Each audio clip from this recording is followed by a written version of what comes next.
Okay, hello, hi. Welcome back to my channel. If you're new here, my name is Lady Aphrodite, and this is where we talk about everything metaphysical, esoteric. If you can think about it, I probably experienced it, and we're going to talk about it. So, today we are actually going to talk about divination. Love divination, right? Because I'm a medium, I'm a psychic medium. So, divination to me is big, like the means of communication. So, I am going to start off today actually with my yokai deck. I thought this was great to use because, well, first of all, the Lunar New Year is coming up. And this is great because I have my ancestry in Thailand, Singapore, and Malaysia. It pays to understand your roots. I'm telling you, people. So while a good chunk of my ancestry comes from Africa, obviously, some of it, or, English, do you speak it? While a good chunk of it comes from Africa, the other parts of it stemming from Thailand, Malaysia, and Singapore, like that kind of strip, is very important. It was very important for me to learn, especially jumping back into spirituality as an adult. And here's why. And this ties heftily into divination. Every time you pick up something, a deck, a pendulum, I have them, dowsing rods, dice, playing cards. I don't care what you pick up. It's like picking up a telephone. And so for demonstrational purposes, I have asked my team to come in. I've asked my ancestors to come in. My space is cleansed. I'm good. So every time you pick up a deck, right? I'm just going to use my deck. You open up that door. You open up a door, I should say, because you don't know which door you're opening if you're not being intentional and specific. And this is something that I've been working with a lot of my clients with, just because it's so important. So as I was saying, every time you pick up that deck, it's like opening up the telephone, right? Boop, boop, boop, boop, boop, boop. You don't know who's going to answer, who's on the other line, if you don't know who you're dialing. It's like picking up the phone and dialing one and then just waiting to see who answers the question. Because and I ask, my clients this question all the time. What did you think you were doing when you picked up the deck? And you just kind of, what's my week gonna look like? Who or what did you think was answering your question?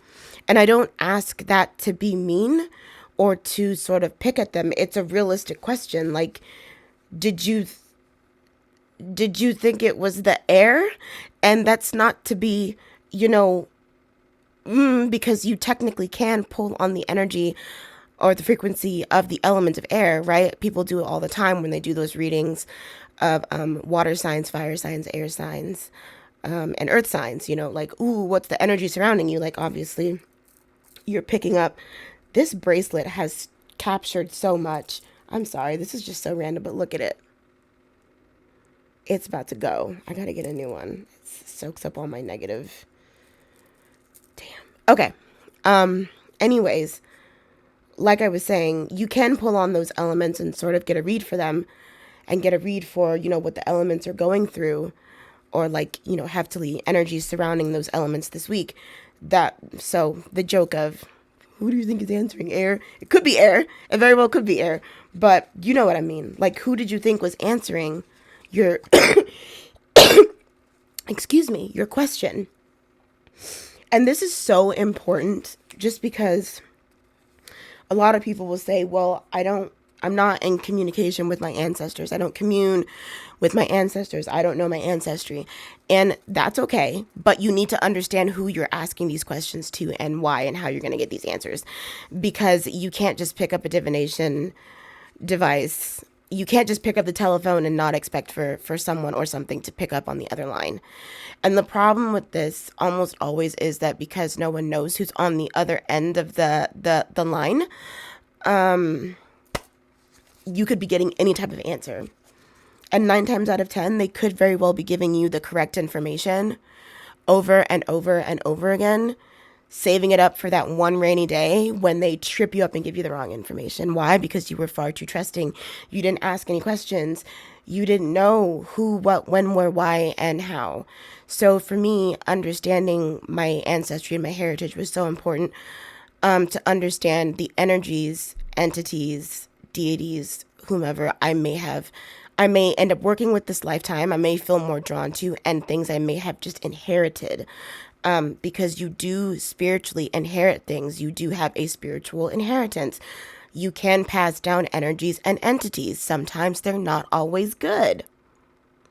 Which is also why I love the yokai deck, right? It teaches you so much. Aside from the fact that this is just a tarot deck, when you read the book, right, it gives you information on the yokai itself, which is a great learning opportunity, I think. So anytime you can get a tarot deck, or you're gifted one that sort of stems outside of the norm, and it gives you more information on sort of energies that sit outside of you, I would say take the opportunity to learn, because 9 times out of 10, a good chunk of these energies could be answering your questions and you have no clue. And what I found to be the most funny was someone sat down in front of me one time for a reading, and I can sort of see while my eyes are open. I don't need to be in a state of like meditation in the way that any normal person would need to be when I do my readings, like my mediumship readings, or when I sort of am halfway in my body, halfway out of my body. It's just a skill that I've perfected over time to be able to read for people that way, so that I can see into the astral realm and see those doors and see those things and be able to travel there and back while still being present in my vessel. So nothing can sort of get in while I'm sort of out doing what I need to do to find those doors. But a client was talking to me and they had no clue that they had a dog who was just giving them all sorts of information. It was a family dog, so great, but like they didn't know. And I'm like, you didn't feel the energy of like a dog running around you, causing chaos, having fun. And they're like, oh, well, my dog passed away, and blah blah blah. Just the stories. But it's one of those things where like you have to be considerate of the energies around you. I wouldn't necessarily say accommodating, but very much like aware and considerate, especially if you're someone who's just doing things for the sake of doing things. Reading, you want to read every situation. You want to get to know you need to know who's answering your questions. Like every time I pick up a deck, it's linked to a specific ancestor or lineage, right? I have one for everything. I have this one. I have a hoodoo tarot for my, African ancestry. I have an Egyptian Book of the Dead tarot, for my bloodline stems all over the place. So I have decks for my bloodline. Like I don't pull on one with the wrong, equipment, so to speak. Just be mindful. I think a lot of people jump into these things so quickly and they're not mindful. And you're opening up all sorts of doorways, or you've already opened them up and you can't seem to figure out why you're sort of enduring these chaotic moments now. And it's nothing bad. I mean, like everyone has to learn. It's an unfortunate, situation you've now caught yourself in. There are ways to correct these situations. Get into a state of meditation that's comfortable for you and ask questions. Who are you? What is your mission? Like, what is your purpose? Why are you around me? The way that I like to do things is kind of like spot the AI, if that makes sense. If you see someone and they're giving you guidance and they say, oh, well, I'm an ancestor, but as you're looking at them, they're sort of not how they're supposed to be. Something is a little wrong. Their eyes aren't how they're supposed to look, or their body's a little off by a couple, whatever, or their fingers aren't all accounted for, unless someone who was in the war and just decided that once they got to the other side, they didn't want all their limbs back because they thought having an odd number of fingers was cool. Then I would, be a little like, you're not who's supposed to be giving me information. I don't trust you. Get the fuck away from me. Get out. Cleanse your space immediately. Go to a sacred space. I love how the Emperor and the Lovers are together. And then the Three of Cups underneath that. That's so pretty. Okay. They're just sharing all sorts of information right now. You need to be aware. Very self-aware. Divination, I know it's fun. We want to use the pendulums. We want to get the answers. We want to blah, blah, blah. You're opening up doors. You're opening up channels. And oftentimes a lot of people aren't even smart enough or self-aware enough to close these. You pick up the phone and you have to hang it up, right? So you have to close your decks. When I am done with any of my readings, I close my eyes and I literally visualize myself taking a key and locking my deck in the astral realm. Like, that's what it looks like. Closing the deck, closing it, so nothing else can try to get through to communicate. You don't want to leave anything open to chance or to an energy or entity that's just not welcome, especially if you're one of the girlies who likes to carry a miniature deck with you all day, every day. What did you pick up along the way that you're now taking home with you because it latched onto your deck because your deck was open? You get what I'm saying?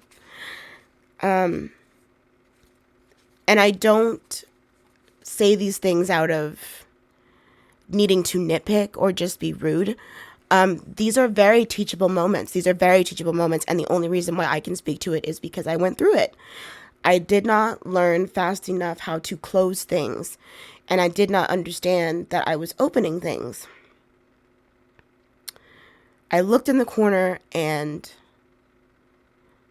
I saw this thing and I didn't think anything of it. I'm progressing. I'm big bad. I can handle it. I dreamed within a dream that the same thing came out and choked me out.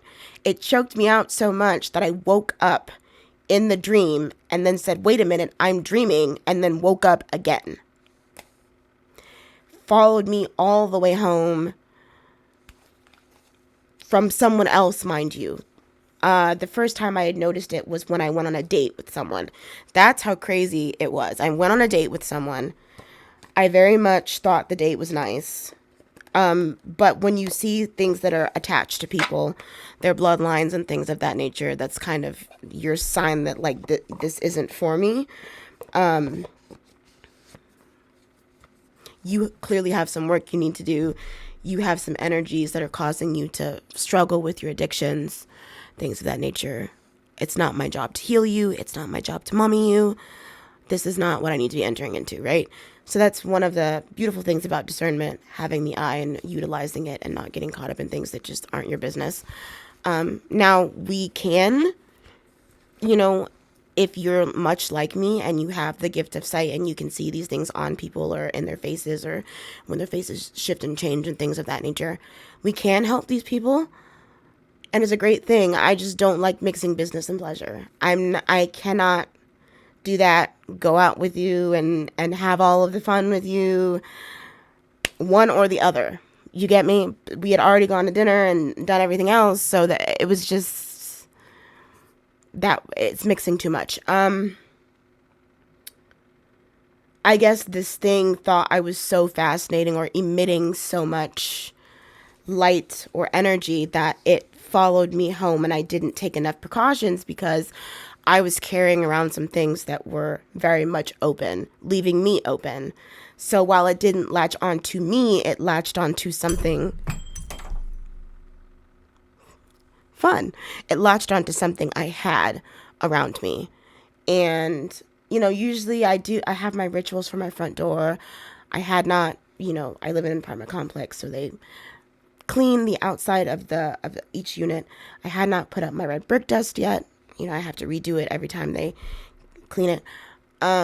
So yeah, that was my fatal mistake. It was just a whole week of everything, perfect alignment for a mess, right? But for a lesson that needed to happen.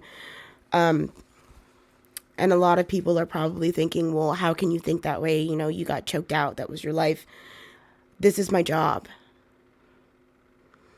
I go through these things often, and I help people understand what's going on, and I help people understand what's in their lineage and in their bloodlines, and I help people understand how to fix these things, because these things can drive you to a state of mental,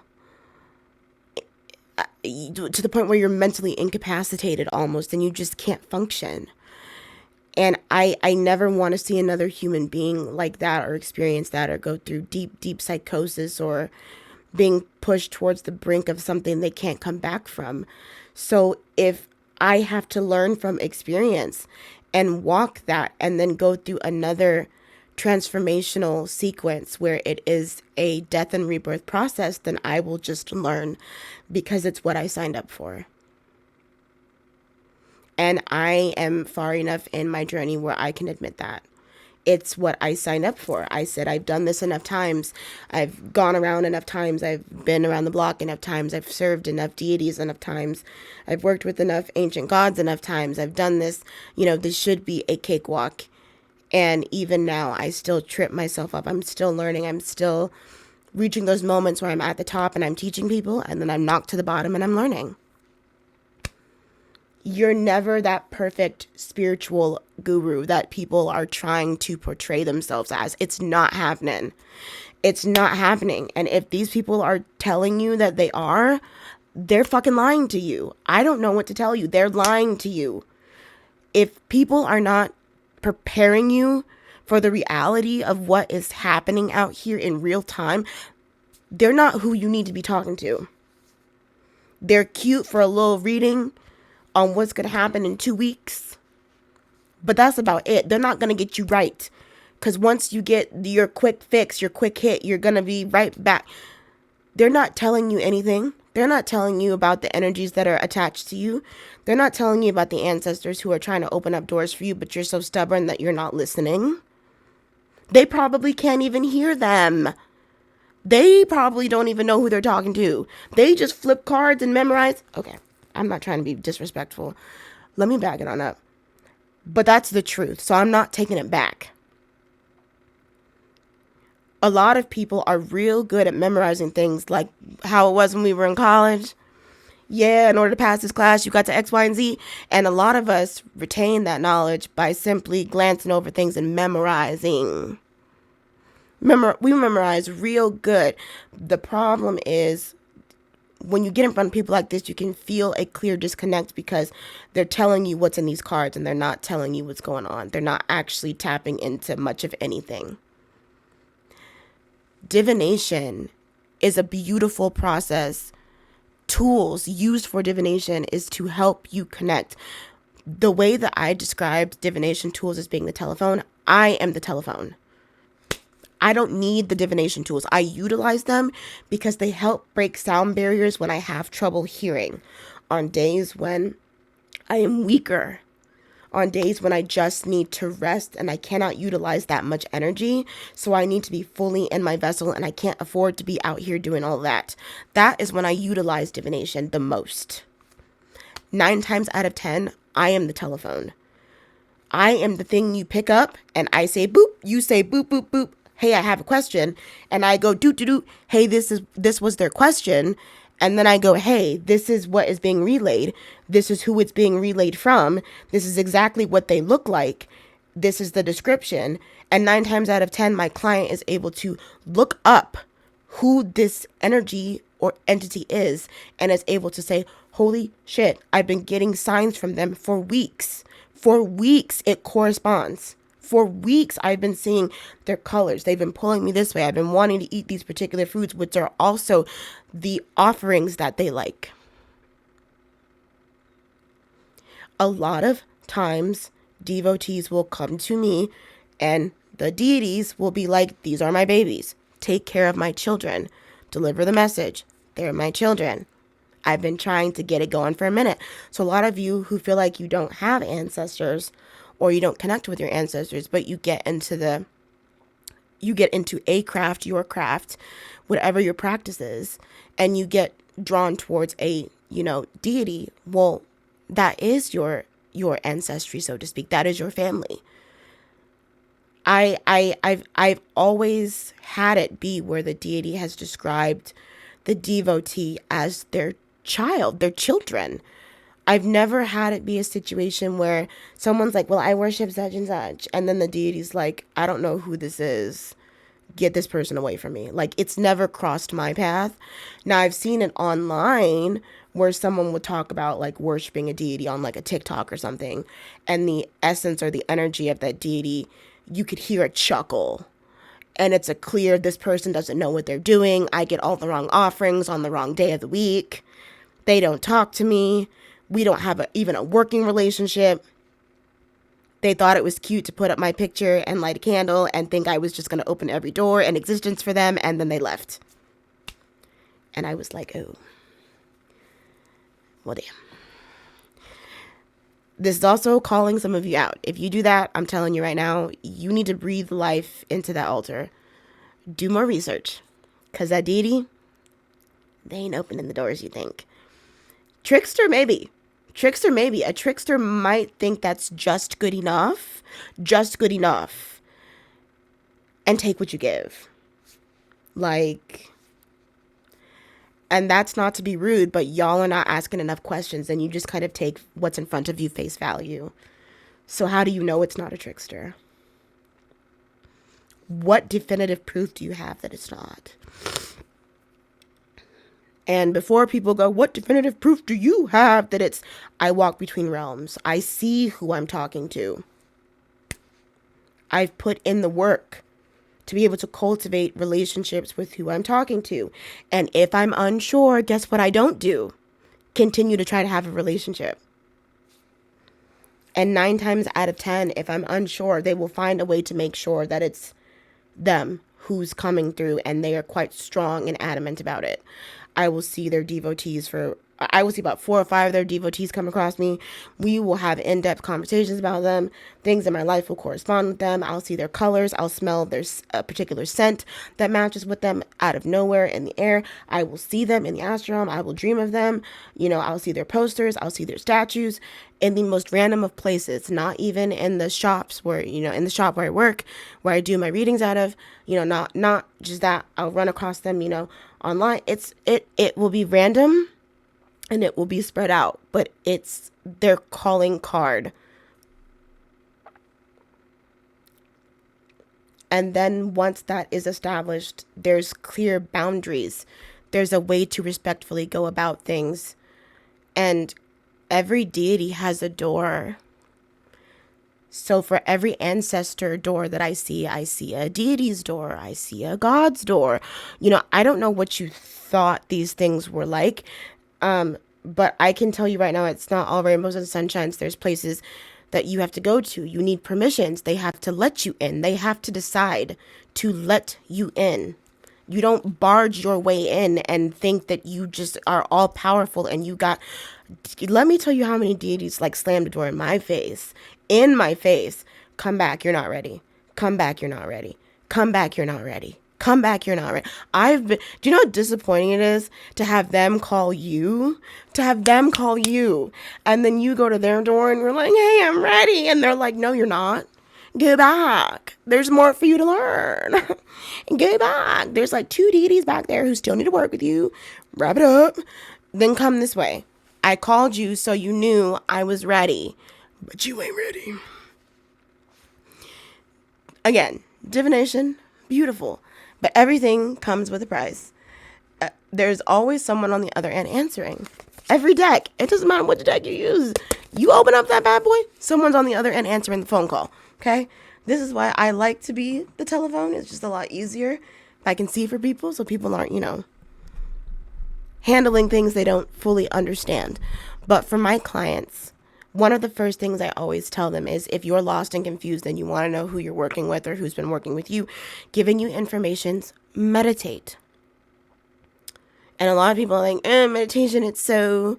Yeah, I felt the same way. I still, to this day, don't fully enjoy sitting and meditating because I work with so many energies that my energy and my spirit is just all over the place and wants to do so much and can't rest and sit still. So monkey mind, yeah, absolutely.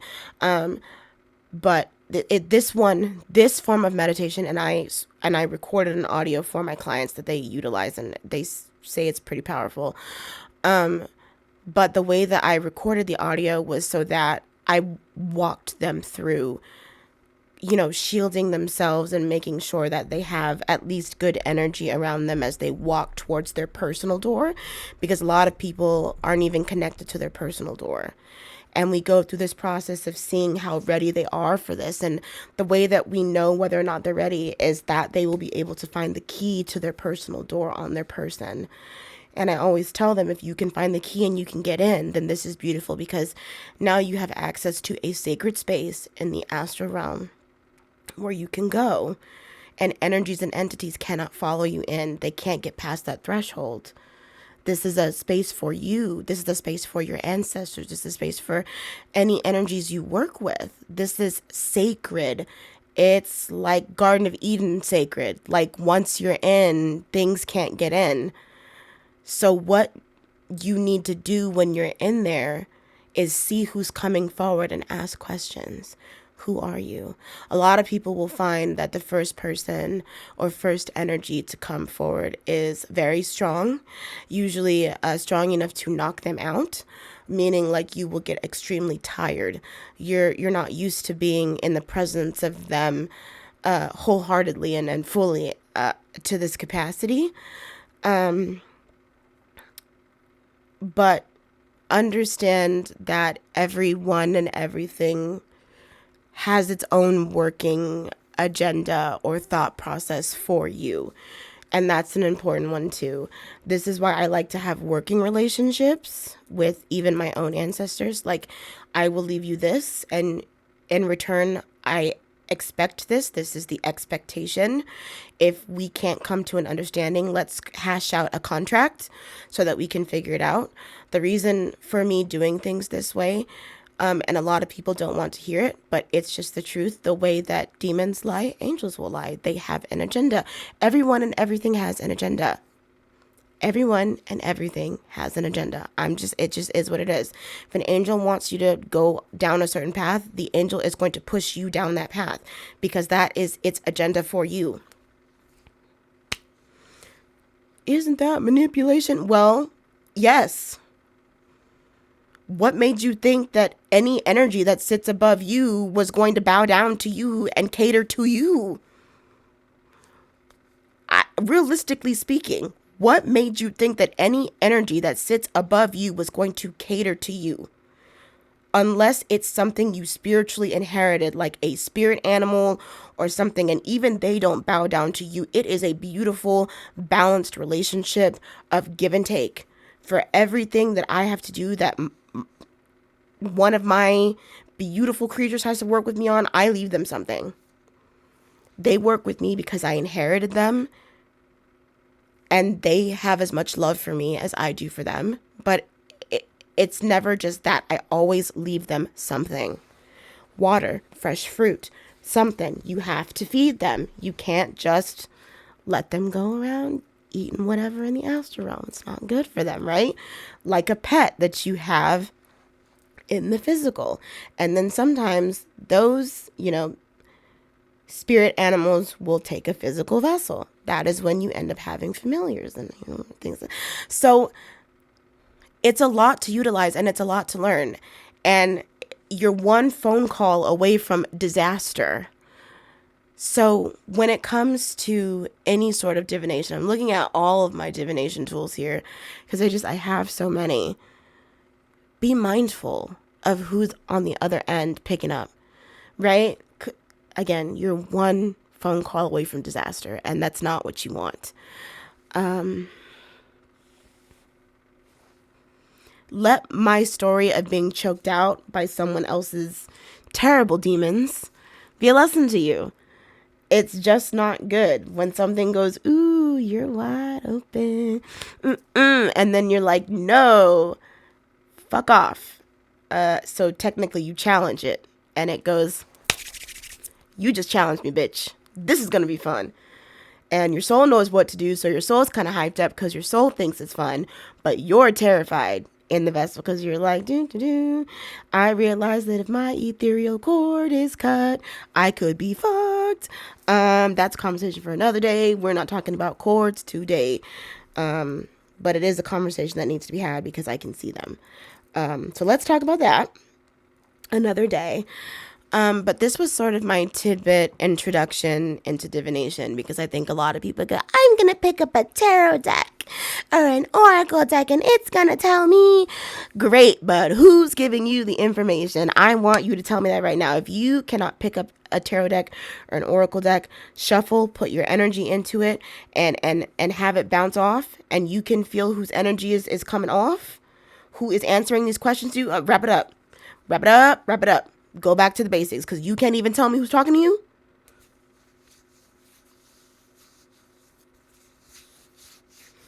How do we know it's not Uncle Sam from 10 lifetimes ago who has a gambling addiction, who wants you to now spiral down the same path? How you don't know that?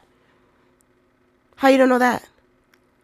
Yeah, and I'm sure there's a couple family members who you claimed really hated you and hated on you.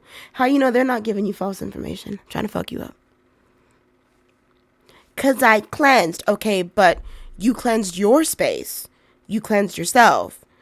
You opened up a deck that leads to other realms and dimensions. You do realize you picked up an interdimensional, multi-dimensional telephone. You do realize that, right? So without you being direct about where you want the line to go, good old Uncle Sam and everyone else could intervene and go, hey, it's been a long time. It doesn't matter what you do here if you're not doing anything there.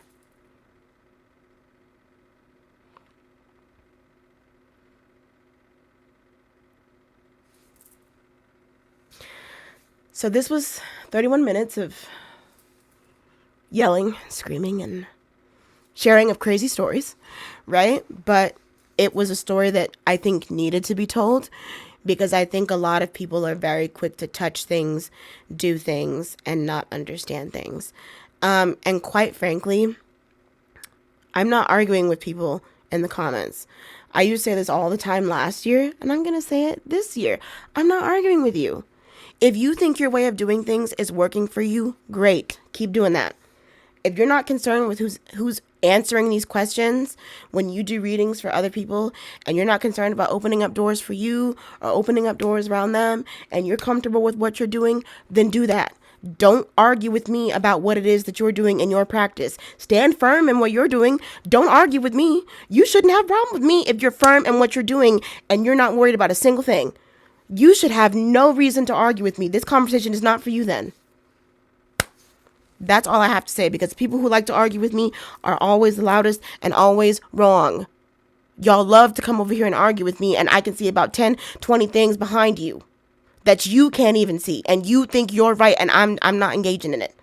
Because those things behind you love to pick, and want to get the energy up off of me. I'm not doing it. So whatever you need to feed your entities ain't coming from me. If you feel bothered by what I said, I need you to really sit with yourself and ask yourself why me telling you that anyone could answer the call bothers your spirit so fucking much.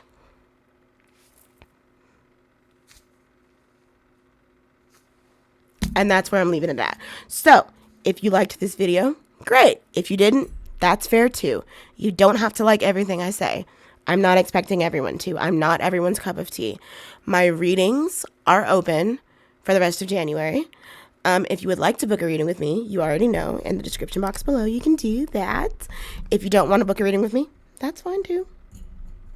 I'm just happy to have you here. If you found this video entertaining, great. If there's more topics that you want to sort of touch on, let me know. You can comment in the description box things that you would like to talk about. Because I'm still getting my bearings, like I'm getting back into making educational sort of videos. There were a few topics people suggest that I sort of speak on, and I know I have to update the Moldavite series, so it's just a lot. We'll get there when we get there, one step at a time, but I'm getting back into filming. I'm getting back into uploading regularly and, doing all that good stuff. So that's what I've got for you, and I will